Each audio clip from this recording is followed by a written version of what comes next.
Bonjour. En temps réel, c'est la chaîne pour te détacher du passé, te refaire une santé mentale, reprendre le contrôle de ta vie pour investir le monde.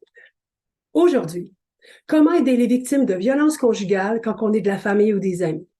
À la fin de la vidéo, tu sauras quoi lui dire et comment lui parler. De plus, tu seras équipé pour intervenir concrètement et faire la différence. Là, tu pourras solidement entrer en jeu. Je suis Elisabeth Filion et je vous souhaite la bienvenue sur ma chaîne. Une victime de violence conjugale a besoin du soutien de sa famille et de ses amis.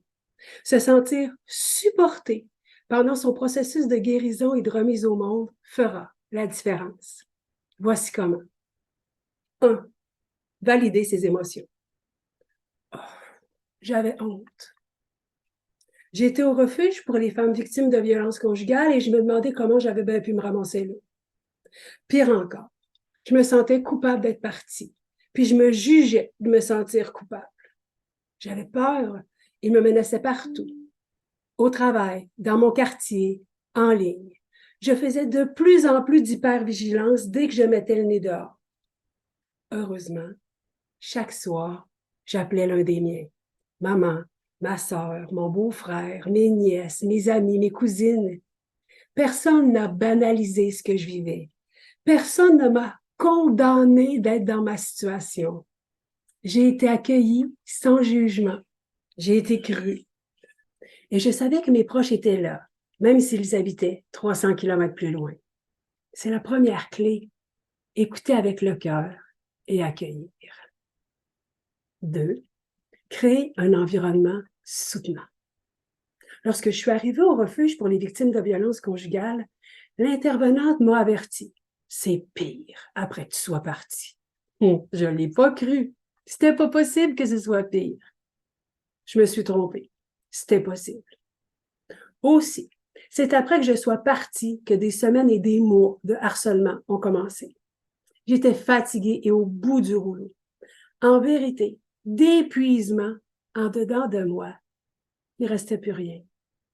Là, chaque membre de ma famille est intervenu.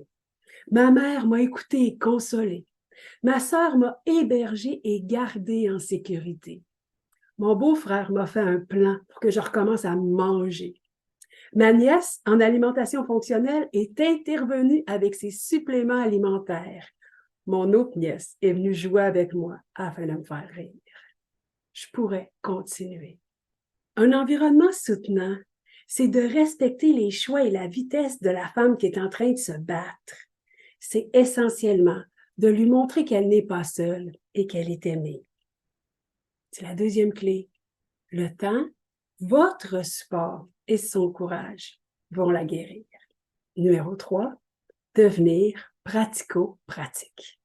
Plus tard, dans un coin de mon nouvel appartement, j'avais des boîtes de déménagement à vider.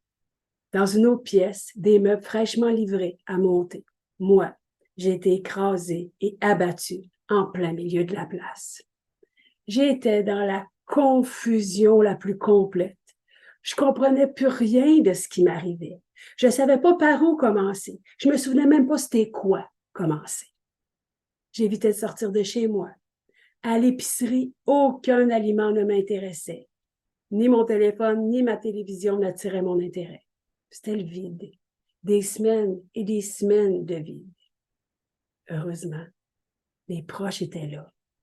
Ici, j'ai une amie qui a monté mes chaises et mon lit. Là, ma sœur a installé mes divans et mon salon. Dans la cuisine, les armoires se remplissaient parce que ma mère m'organisait. Même mon patron de l'époque a aidé mon beau-frère à installer mon lave-vaisselle. C'est fou l'aide concrète que j'ai reçue. C'est vraiment ça la troisième clé. Faire le ménage, l'épicerie, les courses, garder les enfants, préparer un repas. Aider concrètement la femme dans son environnement, c'est laisser ses énergies œuvrer à la reconstruire. Et oui, juste quelques heures, ça fait toute la différence. Numéro 4, chercher pour elle des ressources. Moi, j'étais complètement perdue. Une fois seule et à peu près en sécurité, je devais me relever.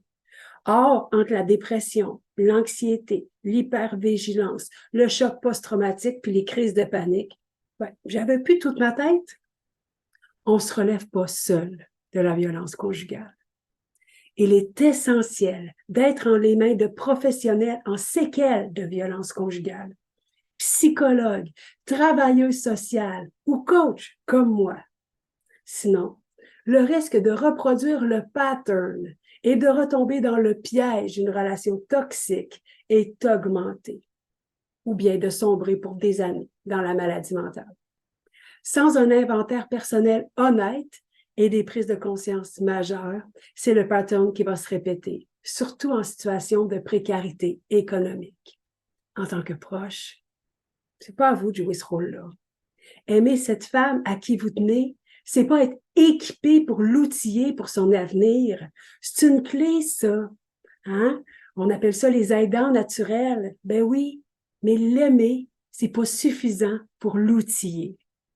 Au contraire, profite de ta lucidité pour faire les recherches et lui proposer des ressources. Oui, tu peux faire un suivi pour qu'elle passe à l'action. Et oui, tu peux l'accompagner ou garder ses enfants. Pourquoi pas? Et donne-lui les ressources, sois pas sa seule ressource. Au Québec, les ressources sont nombreuses et adéquates. Ça peut être aussi simple que de composer le 811. Ma chaîne en temps réel s'ajoute aux ressources. Je commence, mais elle contiendra bientôt une mine de richesses. Abonne-toi. Merci d'avoir pris le temps d'écouter ces conseils sur les besoins essentiels des victimes de violences conjugales. En tant que famille et amis, vous avez un rôle crucial à jouer pour soutenir les femmes en situation de crise ou en situation de guérison. Sortir du jugement, briser le silence. Ensemble, on peut faire la différence. Soutenez les victimes. À l'instant même, il y a quelqu'un à aider aussi. Partage la vidéo.